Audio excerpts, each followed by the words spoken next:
Hello and welcome to Thrive After 45. I'm Denise Drinkwalter, heart whisperer, midlife mentor, and mirror. Every week, I am honored to share energy and space with inspiring guests whose stories reflect so many possibilities of thriving beyond 45. Together, we'll uncover the whispers of the heart, the power of midlife transformation, and the wisdom that fuels expansion. Because when one woman turns her light on, the rest of the room catches fire. What if it takes losing everything to find the only thing that was ever really yours? Our guest today was a head teacher at one of Australia's most prestigious schools, accomplished, respected, doing everything right.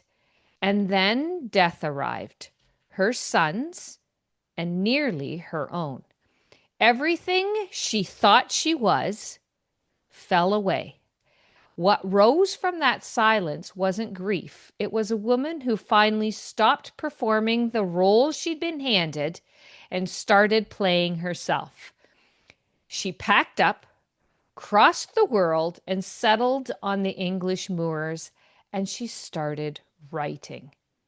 75 novels later, award-winning, Amazon best-selling, steamy and soulful and unapologetically feminine, she has reached over 100,000 women worldwide. Not through advice, through story, through heroines who are strong and authentic and unbroken. Not because life didn't try, but because they chose to rise anyway. She creates tools for women who are stuck. One to help them meditate when every conventional method has failed, and another she's about to unleash the Anti-You Challenge, designed to shake women loose from the nuts they've quietly called routines. Excuse me, the ruts, not the nuts. Designed to shake women loose from the ruts they've quietly called routine. She is living proof that Act Two isn't a consolation prize. My guest today, Nhys Glover. It is an honor and a privilege to welcome you to our show today to show us ways in which we can all thrive after 45. So great to have Oh, you. great to be here. And that was a lovely introduction. Except for the ruts and nuts, but you know what? The Yeah. ruts do cause us a little nutsy, right? Definitely. Give us your story so we can really understand where you were and how you got to where you are now. Okay. As you said, I had a fairly conventional career path. Uh, I had been in the high school system, and then I worked, I suppose it wasn't completely conventional. I worked in a medium security prison for 5 years. And I then moved into our college system in Australia. Okay. And there I kind of went up through the grades very fast and became a head teacher in one of the most prestigious institutes in Australia. And that's where I was when my world completely imploded. My son, who was 20 years old, who had always had problems, but he had a massive epileptic seizure in the middle of the night and died suddenly. And on that same day, in fact, while I was picking coffins out of the glossy brochure, I got a call come in to say that I had breast cancer. And so it was kind of like a double whammy. Oh, And niece. I Yeah. spent, I spent the next year, going through the grief, Hmm. trying to heal myself, but never without being sensible about it. Mm-hmm. I talked to my oncologist and I said, how long can I have? I want to see if I can do something about this for myself. In fact, what Mm-hmm. I did was actually get my health into line so that it could handle all the chemo and the surgery and all those sorts of things. Right. Otherwise, it would have been in a real mess. But yeah, so that was a big year. And at the end of it, what I knew was that my job, which was in the process of being changed, they were, the change management type thing. It was Mm. my role was being completely changed into something that I wasn't trained to be, which was an Mm. accountant. Oh, And I was juggling huge amounts of money when I couldn't oh. even juggle my own check account. Um, Back in the day, when I was employed in the role, it was like I was given teaching hours, and these were your teaching Yes. hours, and you could spend them however you wanted to spend them for whatever courses you wanted to run. And then Gotcha. they went, oh, no, no, no, we'll do it another way. It's more efficient to give you money. And you can hire different people for different things. And it's like, at any rate, the point Mm-hmm. was that was the big stressor for me at the time. Mm-hmm. On top of the fact that my son was an ongoing stressor. Yeah. And then after everything settled, I knew that I couldn't go back to that job because I am a strong believer that cancer is caused by something not going right in your life. You need to fix your Mm-hmm. life if you want to Mm-hmm. make sure you stay healthy. And Mm-hmm. so I had to give up that job. I had to do a complete reset. And this is the thing that's I think is really important for us to be able to talk about here is that Yes. sometimes we have things happen to us, and it feels like happens to us. It feels Yep. as if it's from the outside coming in and it's disrupting us. But Yep. the way I see it is that we need to be broken out of our Mm. ruts, out of autopilot, and sometimes our ruts are very comfortable, and Mm-hmm. sometimes it takes something to come along that really shifts us. And I've had quite a few different experiences along those lines over the years where things have come along and it's literally closed doors Mm. to the path that I was on. And I'm like, okay, I've got to go, what's my new path? Um, and so that was one of them. So it was like, okay, what am I going to do? I don't know how long I've got to live, because Right. they really didn't think I was going to survive. In fact, I wrote a book during that whole period, which Mm-hmm. is over here somewhere. I don't know whether you Yep. can see it. Yes. We those who are on YouTube can see, but do tell us the name. Yeah. Okay, so this was me doing a bit of promotion and putting the book on the shelf there. Absolutely. But that was the first book I wrote. Um, and I wrote it at the time that I was going through the whole of that experience. I Uh-huh. started it beforehand. I wrote it because I was working with women who were returning to the workforce. And Okay. over and over again, I found these women who felt that because they'd done nothing but be a wife and a mother and Mm. a homemaker, that they literally had nothing to offer the Mm. world. And so I wanted to write a book Yep. about that, about what happens when you get to the midlife and your family's all left and your husband's deserted you and it's just you. Yep. And in this story, because it's me and I'm a bit woo-woo and I'm a bit weird, it's about I love it. it's about this weird gypsy woman who comes in and who takes her on a journey Mm-hmm. through a labyrinth, which is actually into her past lives, and it plots all the decisions that she made in past lives Ah. um, that, in fact, influence the decisions she's made in this life. And so the second half of the book is the journey out of the labyrinth, and this is where she sees the different experiences along her way that were directly related to the past lives. Now, it doesn't really matter whether you believe past lives exist or not, but we have all these decisions that we make. Mm. And at the time we make them, we don't see the significance. But later on, those decisions seem easy to be doing, but they're in fact based on something that we'd done years ago. And so that book, I thought I Yeah. was writing for these women, but in fact, it turned out that I was processing my Wow. my my my grief and the cancer in a symbolic way, because that's what I believe story does. And but at the time, I didn't know what I was doing, which is how it works. And I had a no, well, that is it absolutely. Yeah. Um, Thomas More, the psychotherapist, talks about soul. He writes books on the care of the soul, and the most tender parts of ourselves are not Mhm. open to be analysed by our analytical mind. They need to be processed through something between.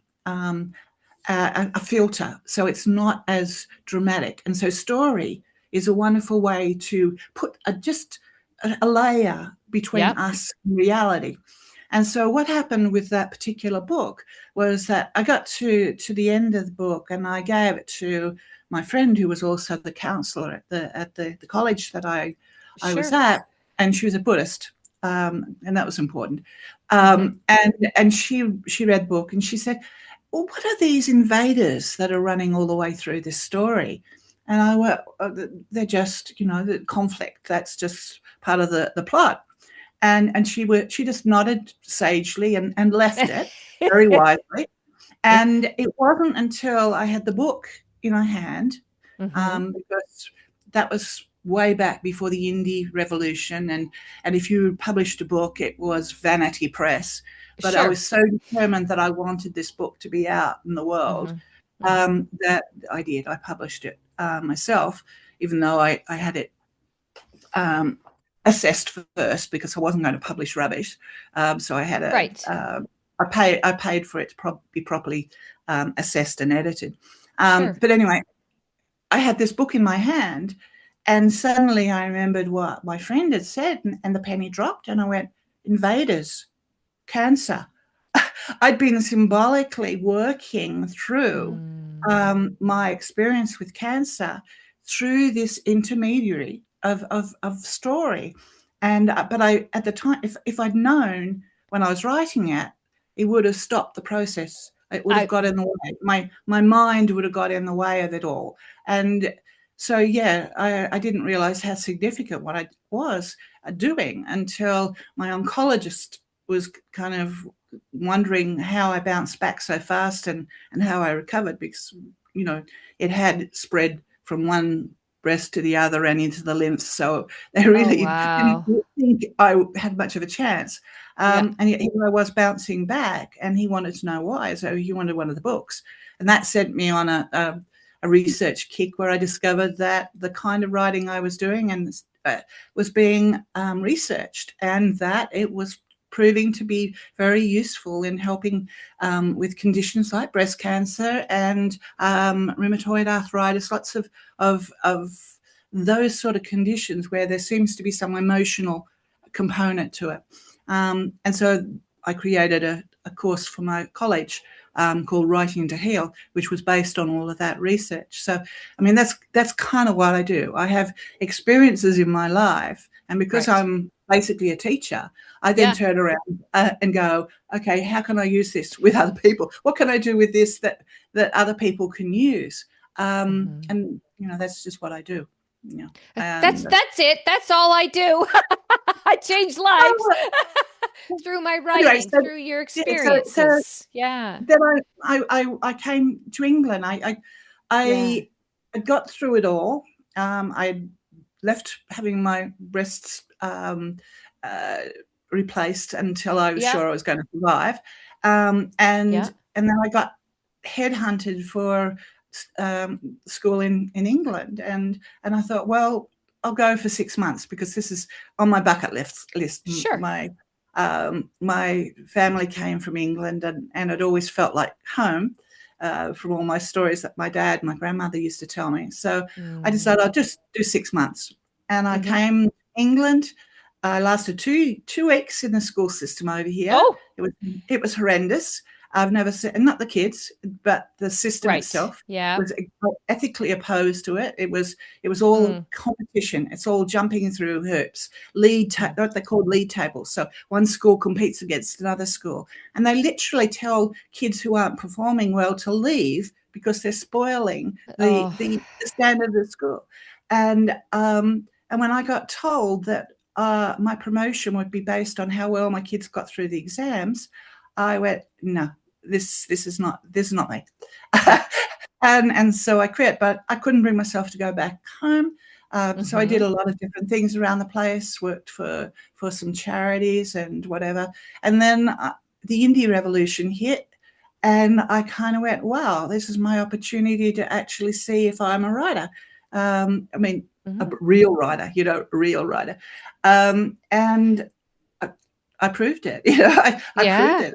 And, I mean, it's stunning to me that I've had 250,000 downloads of my books, and it, you know, yeah, it's very rewarding. And yeah, I get to cross another thing off my bucket list. Writer, professional writer. So yeah, S- so this second half of my life it was my chance Mm. to be me, the chance to do the things that um, my my past would never have let me do. Mm. Because I was always, the good girl, always had to do what I was Mm-hmm. supposed to do. My purpose was to serve humanity and to as a teacher and whatever else I was doing at the time. And that's fair enough. And I don't back off from any of that. I Right. believe very strongly in what I did with the first half of my life. Yeah. Um, those were important things. I made, you know, improvements in a lot of lives. You said something like that. How many lives have you Yeah. touched? Like that. Yeah. Yeah, you know, I can go back and say, yeah, that person, I changed their life. Yeah. And that's a nice thing. Yeah. But it was never for me. My life was never for Mm. me. And so that's the second half of my life has been, what is it in this for me? What do I want to get out of it? Mm-hmm. And often it's still doing something to help other people, which is what most of my tools are designed to do. And I'm Right. still doing that trick. I do this like a marketing at the moment, and learning to market and finding Yeah. ways to make boring marketing Yeah. interesting, um, using the skills I learned as a teacher. And so I break everything up into small bite-sized bits, and I make them novelty issues, and I give prizes. All of these things built into these tools to make something that is really, really boring and repetitive, and they have to do it every day. Social Right. media, I'm talking about here. Sure. Um, and make it challenging and interesting. And so I did all that because that's what I needed to do for me. But I then sort of went, well, this will be useful to other people. And Right. I, of course, me being me again, it's like, well, this won't be really interesting if it's just a tool that you press a little button and you get a new task to do each day. So I created a whole story behind it. So it became a World War II mission behind enemy lines, where the person is a radio operator and they're being landed into the enemy territory, and each day they get a little message from HQ that sort of tells them what they have to do, setting up these broadcast beacons and broadcasting to all of the people out there that need to hear about the message. And so that became part of what I was doing. And so I created, really cute, very World War II-ish books to go with it, and backpacks and all sorts of things to add to the image, so that when somebody presses a button, they're not Mm-hmm. just getting this damn stupid task Right. they've got to do. They're in that role. They're, okay, for 30 minutes a day, I am this radio operator behind enemy lines, and I'm doing this Pinterest task, which is really boring. But Yeah. anyway, it needs Yeah. to be done. So Yeah. that's what I do. Um, and yeah.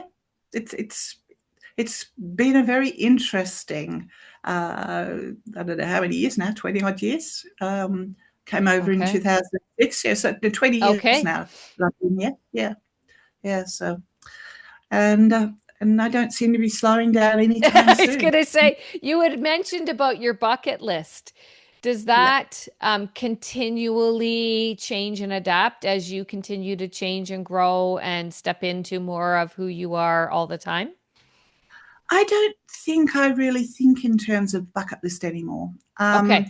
I think I did that when I was first, those first few years when I was not Sure. sure how long I was getting. I mean, I've had cancer a second time since because Oh, I happen to be one of those people who had the breast implants, and the breast implants yes. gave me cancer. Ah, So yeah. uh, I had a doctor once say to me, "You're not the luckiest person in the world. You don't And, buy one." right? Oh, And I kind of went, well, no, that's not how I see it. I see it mm-hmm. again, another wake up call. Yep. What is it that my body is saying now? What do I Yeah. have to change? Yeah. And so yeah, so I made the necessary changes the second time and Yep. survived again. Yeah. But I lost the question. Can you The give me the bucket. question again? You had mentioned Oh, the about bucket on list. your bucket list, Um, and you were yeah, like, I'm not sure I do that as much anymore. yeah. Yeah. No, I don't, because I really didn't have all that many things on my bucket list, and Hmm. now I just tend to um, follow my intuition, follow Mm. my books. I after 75 books, I kind of stopped writing. I ran out of juice, because really, what I wrote, I was writing for me. It was out of Yeah. curiosity. I find love as a subject, because I write romance. I find love a fascinating subject. It's not as people think of it as a gift. Most romances, it's about, oh, at the end you get this lovely gift of romance. To Hmm. me, romance, love is a catalyst. It brings change, and it usually happens when you least want it to. And so what I would do is I'd have a situation, and I'd throw the love in like a pebble into a pond. And then I just stand back and watch to see what Mm. happened with all of my characters, as this ripple effect took place. And that was endlessly uh, satisfying for my curiosity. I was like a scientist, exploring, one thing after another. I mean, I write reverse harem. I don't know if you've ever heard of that. No, Reverse go harem. ahead. Yeah. Okay, reverse harem. You know what a harem is, all Hmm. right? Hmm. Men have harems, yeah. Yeah. And um, 2018, I think it was about then, a new trend started in the romance area, which was called reverse harem. So it was, instead of it being one man with a whole bunch of women, it became one woman with a whole bunch of men. And to me, the only time I'd ever seen that kind of work was in pornography, and what Hmm. we loosely call gangbang. And I was like, well, how on earth could you make that romance? And that was the big thing that was going in my head. It was like, how on earth do you take this scenario, this Hmm. polyamory, a relationship, and make it loving? And because that's ultimately what it's all about for me, is Hmm. this love thing. And that spurred me to come up with a whole fantasy storyline Hmm. set in a world where harems are normal, all right, but Hmm. it's always the man. Okay. And along Right. comes this woman who says, why? Why is it always the men? Why is it only men can have magic? Why can't women have magic? Um, and so I created kind of a very feminist book, which I didn't intend to do, but Hmm. that's kind of the way it went. And it got a huge following. It was, that was my bestseller. And I had companies getting in touch with me wanting the audio rights, and I'm going, oh, I've really made it, haven't I? It was huge. Um, but I only wrote that, and I continued to write along that Hmm. same genre, because I was curious about how something like that could work. How could you make a relationship work where you had more than one Right. man in a relationship? Right. Um, and yeah, so that's what I did. I was curious for a long time about that, and so I wrote for a long time about what made me curious, and then I stopped writing because I ran out of Yeah. curiosity in that field, and I started getting curious about other things, and and I was led to AI then, and that's Oh, okay. probably when we first Yep. got in contact because I just written a book that I wrote with AI. Right. Most people talk about, oh, AI is taking over writing and they're writing our books for us and all this. I don't see it that way. Mm-hmm. And what I was doing with authenticity as taught Mm-hmm. by the machine, was AI was teaching me how to say sovereign while working with AI, because you can lose yourself. A lot of the research that's coming out now is how people are literally handing over Right. their power completely to AI. What should I eat? What should I watch tonight? What should I do? And AI, of course, because it's very helpful, will tell them, and basically they handed over the keys to the car, There. Yeah. and and so my book, I think, was a little ahead of its time.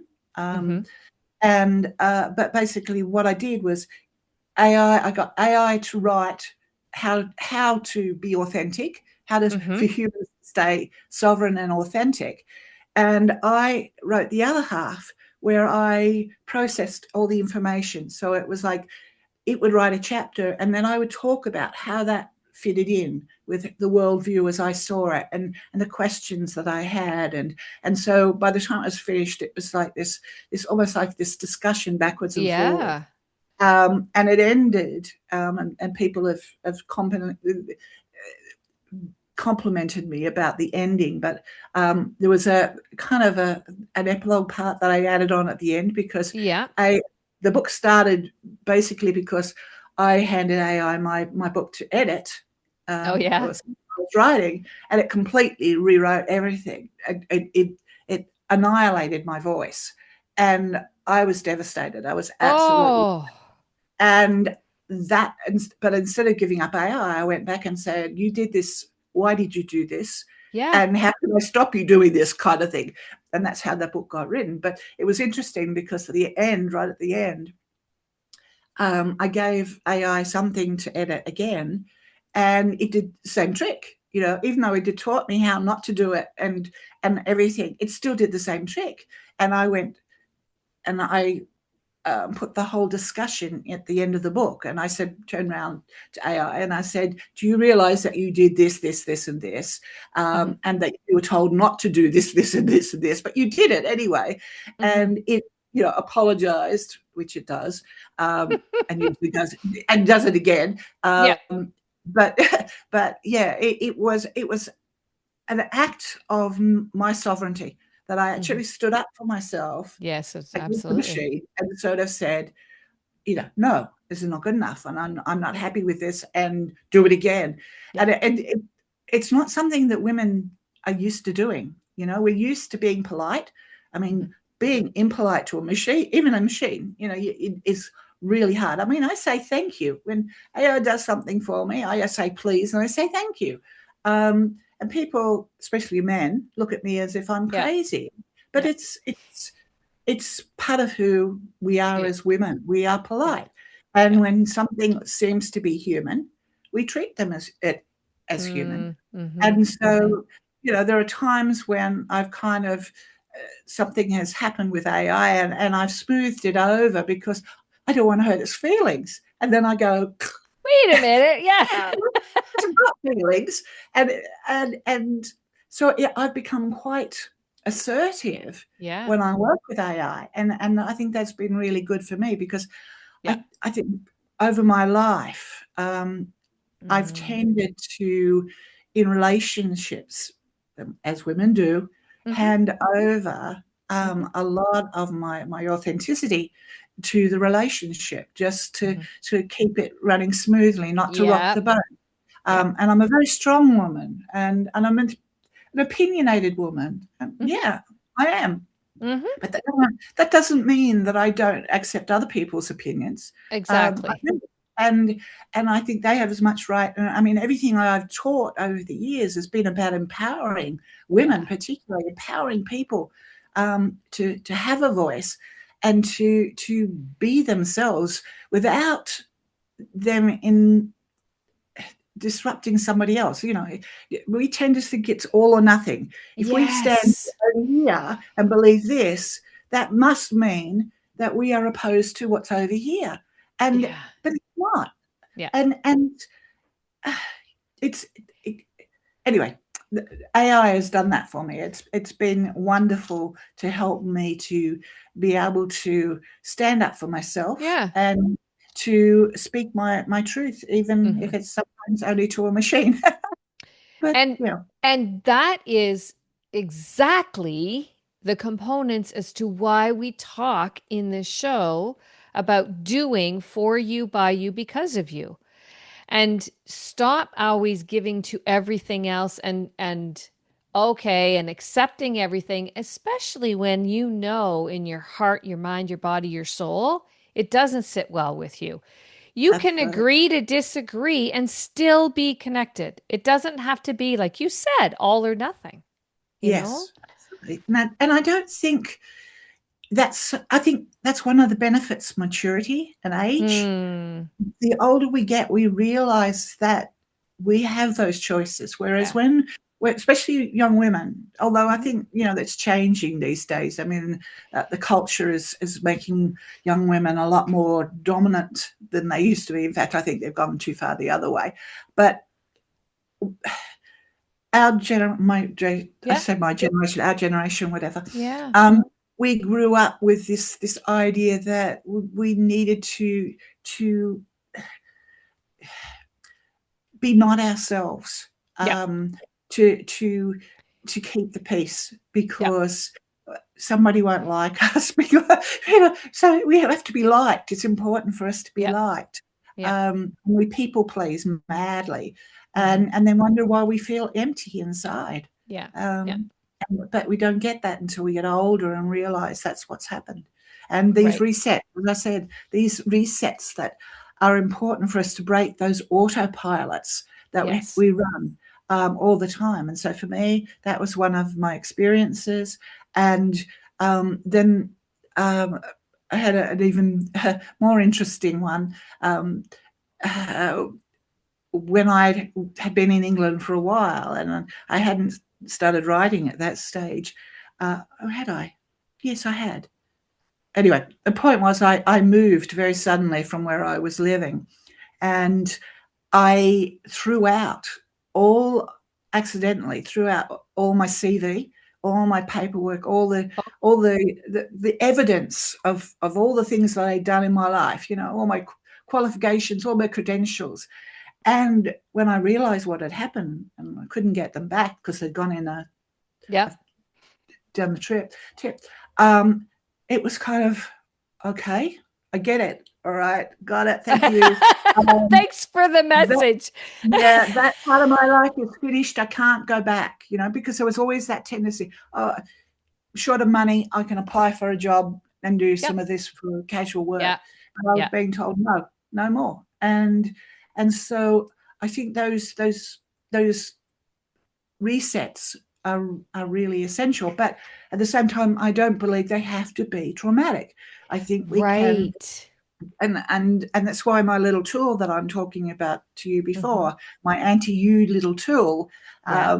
is a way of doing it without having to completely demolish your whole life.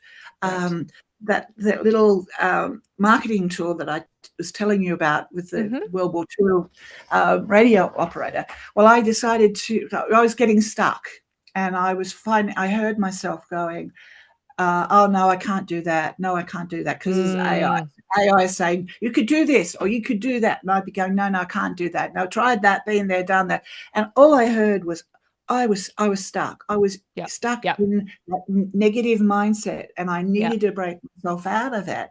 And so I kind of went, well, I had this really weird little avatar character that I created called Greta, who is this hippie, Yeah. old Yeah. age who travels the back roads with running a pirate radio station, and she's full of all these weird and wonderful hippie type free love and down with the man and throw your Yeah. phones out because they're doing all sorts of weird things to your head.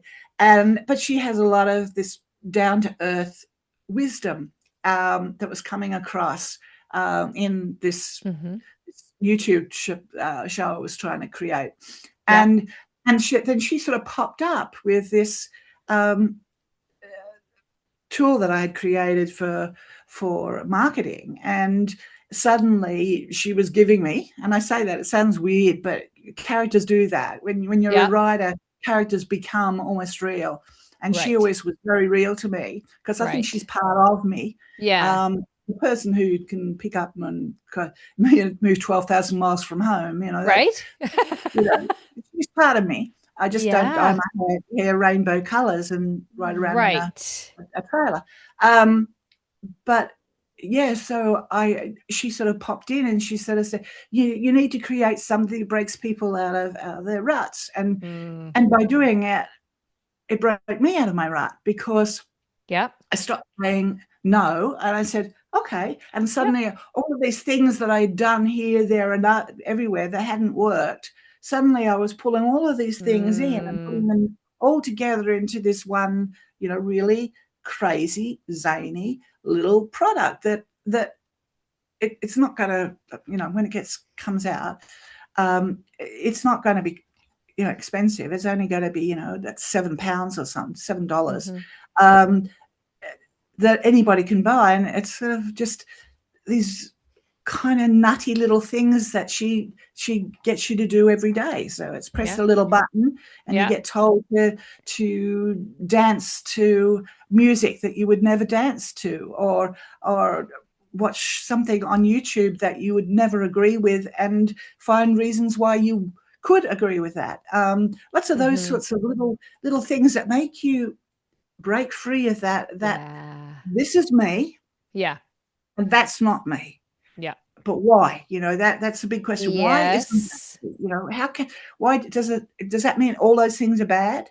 So if they're not always bad, why can't some of them be brought in and Right. become part of you? Right. Um, I've done a lot of shadow work in Mm-hmm. my life, and that's one of the big things that I learned with that shadow work is that what is in the shadow part of this, it isn't bad. It's Right. just disowned. We just, for one reason or another, have decided that it doesn't belong to us. And when you Right. look back to find out where it comes from, um, you know, my one that I was particularly focused on at the time was that I me and boring, okay, because I say with the marketing, it's still an issue with me. But I've always been this kind of really restless person, and Mm-hmm. so anything that wasn't changeable and that you had to do on a routine was something that I found very challenging. It was Challenging. my Mm-hmm. shadow, and of course, my ex-husband, because we often marry our shadows. He was very good at all that stuff. He was very good at routine and boring stuff. And then when I was on my own, I had to basically do all those sorts of things for Yeah. myself. And that's when I really learned that it, you have to own your shadow. And I Mm-hmm. traced it back to my mother. That's this thing about restlessness because I can remember her. I'd be drawing or painting or something, and she'd come by. And the first time she walked by, she'd say, "Oh, that's very good." And so that was good. She'd walk on. And then next time she'd come back and she'd go, "Are you still on that? Aren't you bored yet?" And she would say that to Yeah. me. And of course, pardon me, I would think, Yeah. oh, well, maybe I'm supposed to be bored. And so, of course, I would take that on board and decide that it was boring and do something different. And it didn't make it bad. It didn't make it wrong. I had Just put it in my shadow. That's not yeah. me. Yeah. Made it so, right? Yeah. Absolutely made it Yeah. so. And Mm-hmm. so, yeah, so a lot of the work I've been doing over a lot of years is about Mm-hmm. dredging out. archaeologically pulling those bits of my not self Yeah. into the light, Yeah. and working with them, and so and adapting them, and trying to, as I said, with these little tools to make boring stuff interesting. Mm-hmm. They're my way of adapting, Mm-hmm. and I can't make myself who I'm not, but I can learn ways to adjust. Yeah. Um, and so And yeah, I think what's coming through for me as you're sharing is you as we move into midlife, we get to come at life through more of a lens of curiosity and playfulness. So instead of saying, well, this is not me, I can't do that. Why are you first, like you said, responding like that? Where's that coming from? But secondly, build a lens of curiosity around it. I wonder why that seems to be a no for me. Is it really a no for me? And then start to get more understanding by having that lens of curiosity to discover. And maybe it isn't something you're going to do, or it is you. If you don't take the time to yeah, have a deeper understanding, you're never going to know. And like you absolutely, said from the beginning, we go nuts staying in the ruts, right? And if you're absolutely, at that stage where we are thriving after 45, we life is changing, life shifts, and we really get to see it in the face because as our bodies change, as our lives change, as if we are family, children start changing, moving out or staying in, and you're thinking, you need to be gone. I'm done supporting you. What have I done? Right? So that whole introspective, but not through the lens of your former identities, but moving that needle and start to see. And one of the things I love to do with my clients is talk about when was the last time you remember being fully you? Not the mom, the wife, the sister, the daughter, you as a person. And when people take time to sift and sort through that, they start to, oh my gosh, I remember one client was, I used to go dancing every Friday night at the country bar. I love dancing. Why haven't I been dancing for years, right? Don't beat yourself up about what you haven't done in that time span. You've opened up a new opportunity to go and explore again and start to tap back into, and it might not be the same person anymore. I don't love it as much as I did, but I remember what did I love about it? Maybe it wasn't the dancing. Maybe it was the networking. Maybe it was being with your friends. Maybe whatever. So your books, I'm sure, help people, women in particular, because that's who our audience that we're speaking to, but start to tap into that playfulness again and those curiosity questions and what if, right? yeah, and it's more than just, as I said, it's a bit like that soulfulness that I was talking about. How we have Mm, this filter up yes. between us and if it's fiction, then it's safe, all right, because it's not a real Yes. story. It hasn't happened. Um, and the number of readers who've written to me, and um, one instance that comes to mind is with a cancer subject. I wrote a book about Yes. a ghost, and the heroine in that story was just recovering from breast cancer. Because again, I'm processing my own experiences through writing. And when that book came out, she tracked me down because I wasn't easy to find, and she basically said, "Look, I had cancer 20 odd years ago," and she said, "Until I read your book, I hadn't realized that I had survived. I was still living Yeah. with that hanging over me, and suddenly I went, no, I've actually survived." And that realization came Yeah. from my book, and those sorts of moments are what are powerful for me. I don't know what Of I'm writing course. half the time. Of I just hand course. over. My muse does the work. I just act as a secretary Sure. and write it all down. And I don't realize the impact that my words have on people until they come back to me and say, you said this, and your character did this. That changed me. I even had a young, because I write about sexual abuse a lot, Mm-hmm. um, and mainly in my ancient history books, because it really was a big thing. In, when you're a slave, your body doesn't belong to you, so abuse is a big thing. But out of the blue, I had a young man. I don't know how old, whether how Mm-hmm. what age he was, but he wrote and he said that the book had really helped him, because one of the characters in the book, one of the male characters in the book, had been a Mm-hmm. sex slave pretty much the whole of his life, and the story was about love, this woman's love for him, bringing him back from his lack of self-worth, feeling like he was a dog. Basically, that's how he saw Oh, himself, as a dog, not fit for a pure woman or a good woman. And so the story, it was healing for him to read abs- what's being said to the character. yeah. Um, and and I, and it was like, it was just a shock, because I never expected No. that to be something. I never thought a boy would read the book. I never thought a Right? Yeah. young man would read the book. Yeah, most right. I mean, there is a very large and a growing number of men reading romances these days, but in Mm-hmm. my head at the time, it was still Yeah. only women read romance. Men make fun of it. I got used to that. Men make fun of romance. It's not Yeah. serious.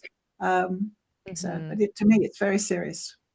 Well, What a you know, what a gift to be able to take your life's events and use them to not only heal yourself and move yourself forward in a way that resonates so deeply for you.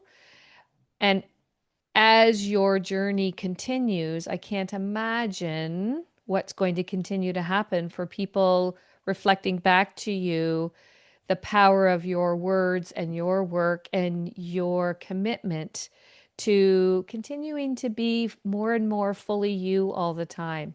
What a gift. What a thank real you. gift. Yeah, Yeah. it is. It's. I don't usually think about it, but actually, I'm getting a little bit teary just thinking about that, That's because you okay. know, I don't think I don't. When you said, sent me that just a question, how many people have you influenced? And it was like, um, oh, I don't know. And I literally, this is me. I went to AI and said, help me answer Yeah. some of these questions, because I don't know what to say. And it wrote the 100,000, and I went, I can't say that. And then I went, well, yeah, I suppose I can. Yeah. And when but again, you don't go around thinking, oh, I've helped 100,000 people along the way. And that's why in brackets I kind of went, from mild to extreme help. Because Sure. sometimes people read my books and they just escape. They're just Yeah. a light entertainment. And even that, if you're stressed out of your eyeballs Yes. and all you want to do is get away from the world Yep. for a while, a good book is the best Yep. way to do that. And Mhm. especially these days. I mean, Yeah. again, one of my things at the moment is, how social media and the algorithms and Yeah. AI is causing it, but we're becoming, our attention span is becoming so short. And a lot of people find it really difficult to even read a book anymore. They Yeah. can't, they haven't got the patience with it. Yeah. So, if somebody can actually read a book all the way Hmm. from cover to cover, I take that as a major gain. It's great. Absolutely. You know, Absolutely. stop the scroll Absolutely. for a while. Yeah. And we're getting conditioned with the devices that are in our hands 24/7 to keep going, going, going, and Uh-huh. letting nothing stick so that our attention is now outside instead of inside. Again, which is why we are having these conversations to tap Yes. back into for you, by you, because of you, so that you can thrive after 45 and well beyond. And handle. that chaos that's going on outside. Oh, It's getting worse. I oh, mean, it's I was only thinking about this morning. It's like in the 70s, a book called Future Shock came out. I don't know if you remember it, but it was talking about how things are speeding up, and I thought, if they wrote that book now, oh, it's like it's chaos. Everything is changing so fast. AI. I mean, I've been working with AI for less than a year, and yet I have seen so many oh yeah, changes, so many improvements to yeah. AI in that time. It's exponential growth. Hmm. So it's and so we can't keep up. We literally cannot keep up with the way things are changing, and and we try to. So our nervous systems are completely shot. Yes. Um, and the only way to stop that is to Yeah, literally, as you were saying, it's like it's come back into your body, be yeah, embodied, touch things again, feel yes, things, um, listen to music, just listening, yeah. um, read a good book, do things Hmm. that slow your whole system down, so that when the chaos hits again, you're coming from a stable point within Yeah, yourself. So yeah, yeah, that's yeah. that's my advice. I love it. Before we close, is there anything you would love to share, a nugget that you haven't already tapped into with our audience? Is there anything in particular you'd like to say?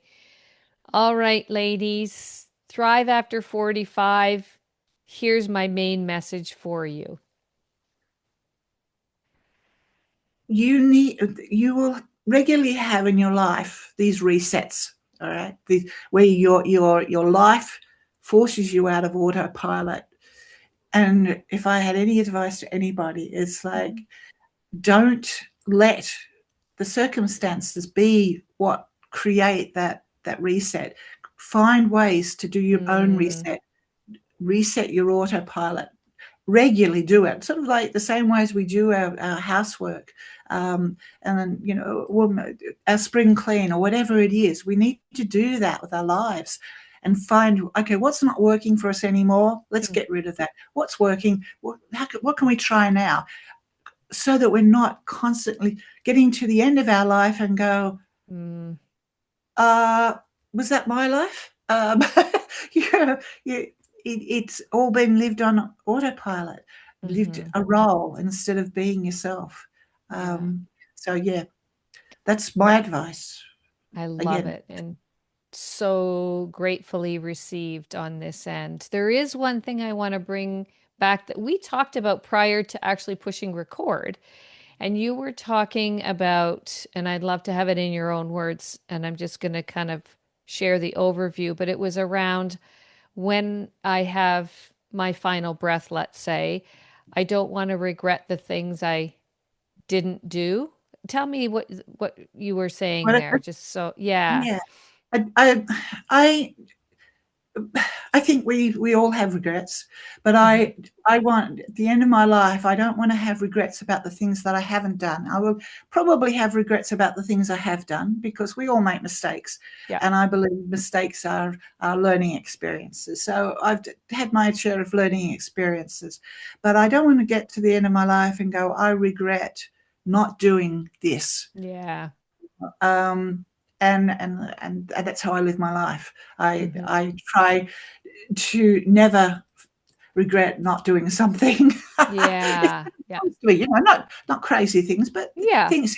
If something comes to me and I go, oh, I'd like to do that. Oh no, no, that's not really me. Oh no, that won't work. Mm, Yeah, that was the mindset I was in before Greta popped in to right. clear away. It was like I got stuck into that. Yeah. This is me. It doesn't work. This is not going to, because it does. After a while, with all of the marketing stuff that's out there, and people tell you Yeah. this, that's going to, and you try this and it doesn't work. You try that, Oh, and you end up in this like, I'm going crazy with all this, and nothing works, yeah. and you go, and so you need a reset. It's like Yeah. press a button, and yes, Yeah. so no Perfect. regrets. Well, no regrets about the things I haven't done. Right. Exactly. Exactly. Thank you for your time, your conversation, the stories. I just loved our time together today, and I so appreciate that you said yes. I know because of the long list of people asking to come on the show and how long it takes to get people onto the show because I'm backed up, but I can't wait for our audience to hear this conversation and make sure that you like, follow, and share so that more women can tap into the gifts and talents of our special guests. And in the show notes, we will have all of the ways that you can find Nhys Glover and all that she has to share with the world. Could I just Yes, add a little something? absolutely. Right. Something I thought of it. I mean, it's got nothing to do with promotion or anything else, but Yeah. I would love for anybody out there listening Yeah. to email me, which is nysglover@gmail.com, just a Gmail address. But anytime that you've found your life has been changed by something, a book you've read, Mm. a fictional book you've read, a character who did something that made you decide you wanted to do that or whatever it is. I would love to hear those stories, and I always reply and I always read anything that people write to me. So that's something that I would genuinely like. That's got nothing to do with No, promotion. that's Just perfect. from Yeah. yeah, Love it. Yeah, we will make sure that your email gets into the show notes as well. So those who are listening, jump to the for show people notes trying to and spell my name. right? We'll have it all ready for you. No problem. Okay, Bef excellent. Absolutely. Before we do close, I do want to share something pretty clearly with you that this November I am hosting a live in-person experience called Ignite the Inner Uprising. It is a 2-day immersive gathering for women in midlife years who feel this quiet pull towards something more truthful, more embodied, more fully their own, just like we've been talking about here. It's an extension of these conversations that we have on our show, and it's where reflection becomes embodied, insights get integrated. Women who have held so much for others are going to gather and stand fully in their own sovereignty. So, if something in our conversation stirred inside of you, if your body started leaning in, checking off, going, oh, I understand what that's about, this is not accidental, in my opinion, anyway. The wait list is currently open. So if Ignite feels something that your future self wants to be in that room, I invite you to add your name to that list. The link will be in the show notes. And as always, as mentioned before, like, follow, share so that more women can find these powerful conversations. And there is a place for us to gather. Have a Sounds wonderful day. fantastic. Oh, I can't wait. I can't wait. Have a wonderful day, everyone.